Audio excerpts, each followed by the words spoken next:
कक्षा 10वीं के सभी विद्यार्थियों, जैसा कि आप सब जानते हैं कि महत्वपूर्ण प्रश्नों की श्रृंखला में ये हमारा सेट डी है।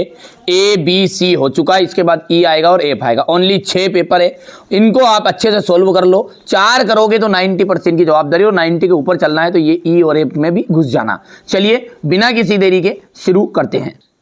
चलिए पहला क्या है, द्विघात बहुपद है A X square plus B X plus C में शून्यकों का योगफल। देखिए शून्यकों का जो योगफल होता है ना, इससे एक प्रश्न हमेशा ही बनता है, माइनस का बी बटा ए, और सी बटा जो ए होता है ना, अल्फा इंटू बीटा का मतलब होता है सी बटा ए। इसे कहते हैं शून्यकों का गुणनफल, और योगफल का मतलब होता है अल्फा प्लस बीटा इक्वल होगा माइनस का बी बटा ए। यदि हम ए बराबरी पे 10 है, बी कोमा 7 है और 4 है, तो 10वां पद कौन सा होगा? तो देखिए कोई सा भी 10वां पद होता है ना, तो उसके लिए सबसे पहले अपने को जरूरत पड़ती है ए और डी की। यहाँ पर हम यदि ए की बात करें तो ए तो हो गया आपका 10, और डी की बात करें तो हो जाएगा आपका a2 माइनस a1। a2 का जो मान है वो है 7 है, माइनस कितना जाएगा 10 आ जाएगा, माइनस का कितना जाएगा 3 आ जाएगा। ठीक है, a10 10वां पद मतलब होता है a10 इक्वल होगा a प्लस 9d। ए का मान है 10 प्लस 9 इंटू डी का जो मान है वो हो जाएगा माइनस का 3,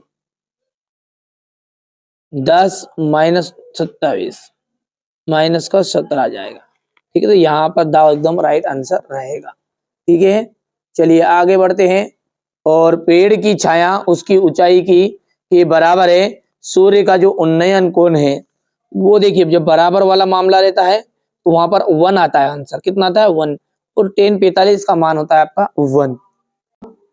त्रिज्या आर त्रिज्या के वृत्त के एक त्रिज्यखंड का केंद्रीय कोण थीटा है डिग्री है, तो त्रिज्यखंड का जो क्षेत्रफल निकलेगा वो कितना निकलेगा?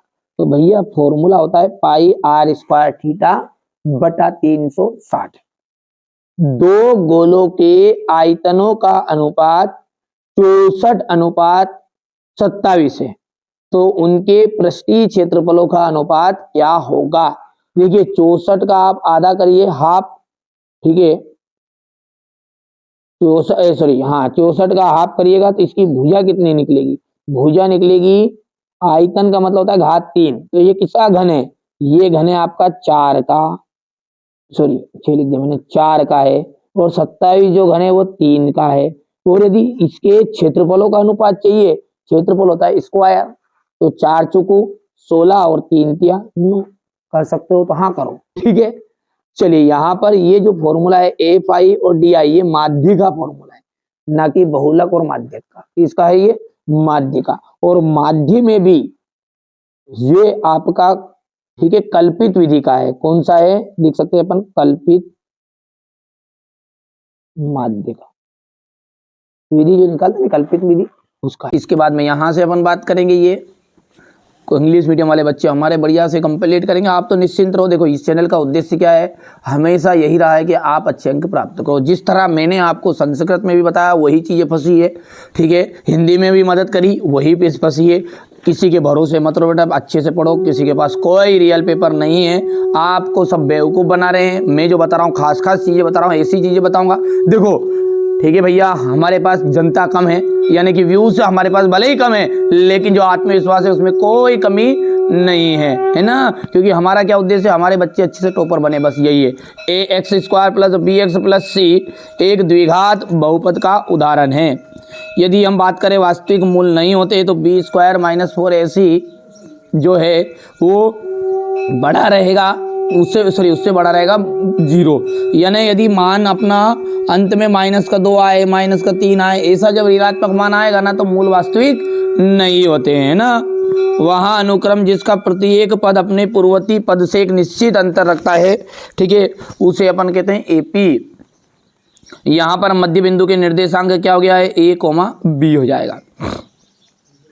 शंकु छिन्नक के दोनों सिरे जो होते हैं, शंकु छिन्नक के दोनों सिरे वृत्ताकार होते हैं। अब इसको कैसे समझोगे आप? इसको समझने के लिए आपको है ना, एक ये शंकु का एक छिन्नक है, ये है ना मेरे बाबू, ये एक शंकु का छिन्नक है, है ना, हो गया।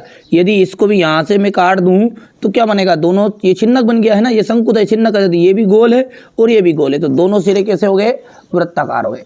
सभी संभव प्रायिकताओं का योग कितना होता है, एक होता है, बिल्कुल राइट बात है। यहाँ से हमारे इंग्लिश मीडियम वाले बच्चे को बढ़िया से कंप्लीट करेंगे ना, हो गया इतना। परिमेय और अपरिमेय संख्या, अपरिमेय संख्याएं वास्तविक संख्याएं। विविक्तकार जब धनात्मक होता है तो मूल वास्तविक होते हैं। आधारभूत समानुपातिकता कहा जाएगा थेल्सेवियर में। साइन थीटा की बात करें तो लंब बटा कर्ण।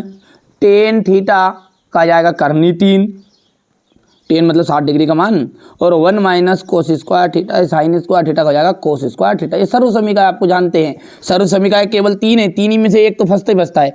Sine square theta plus cos square theta is equal 1, ठीक है, यही है। और 1 प्लस टेन स्क्वायर थीटा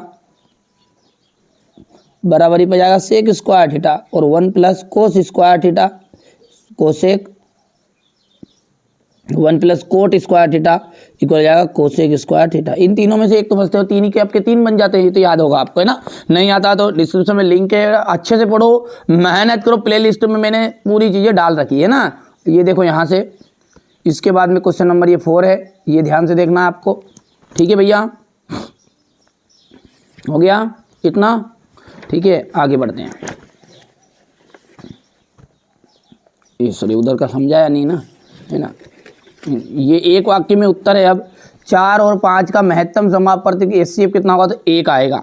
समांतर श्रेणी का जो व्यापक रूप है, समांतर श्रेणी का व्यापक रूप हो जाएगा आपका a, a plus minus 1d, a plus minus 2d, a plus minus 3d, इसी तरह आगे बढ़ा होगा तो a प्लस माइनस 4d, इस तरह से चलता रहेगा।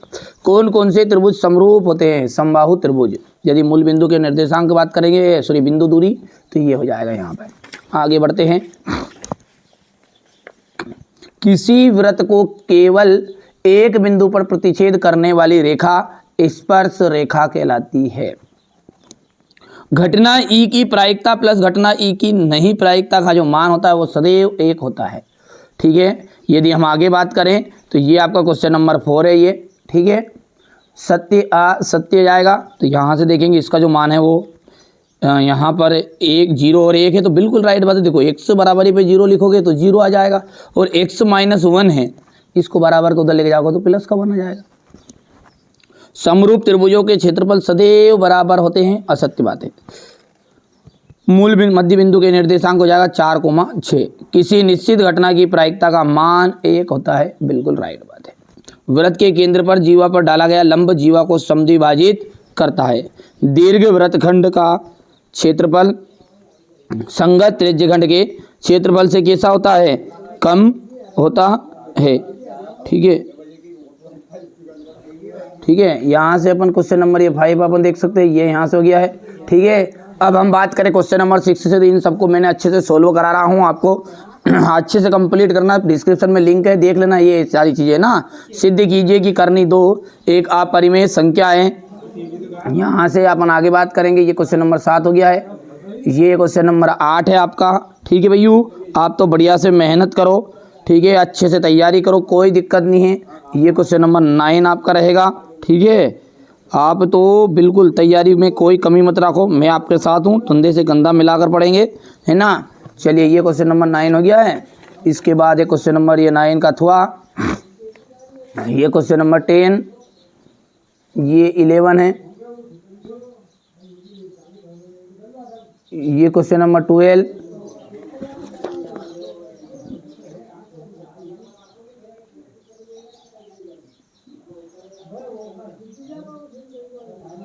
ये क्वेश्चन नंबर 14 है,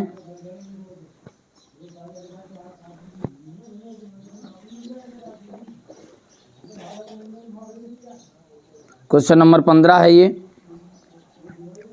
52 पत्ती वाली गड्डी को में से एक पत्ता निकाला है, फेस कार्ड वाला, तस्वीर वाला, ये देख सकते हैं। ये सारे क्वेश्चन है ना इतने महत्वपूर्ण और आ रहे हैं, कंप्लीट करो आप। महत्वपूर्ण गलत मत पढ़ो। ये जो कह रहे हैं ना लोग मेरे पास रियल है, रियल किसी अभी 2 पेपर में अजमा लिया नहीं, उनको नहीं अजमाया, अभी भी नहीं अजमाया तो और अजमा लो, कोई दिक्कत नहीं। फिर आ जाना चौथे में वीडियो, चौथे पेपर में इस चैनल के साथ, क्योंकि ये चैनल बेटा कभी भी झूठ नहीं बोलता, सीधी सी बात है ना। मैं ही कह दूँ कि मेरे पास रियल धरा तो क्या धरा क्या, है ना, तो नहीं है भैया, खास खास चीज़ें बता रहा हूँ, पर हाँ फंस रही है। क्यों? क्योंकि ये अनुभव कहता है, अनुभव। ये आप पहली बार 10वीं हो, मैं हर साल 10वीं पढ़ाता हूँ। इन बच्चों की तरह परसेंटेज बनानी है ना वास्तव में, तो बिल्कुल ठीक है भैया, आप तो मेहनत करो, है ना। ये जाएगा क्वेश्चन नंबर 19 हो गया। क्वेश्चन नंबर 19 के बाद में ये यहाँ से है क्वेश्चन नंबर 20, ये अथवा वाला है। ये क्वेश्चन नंबर 21,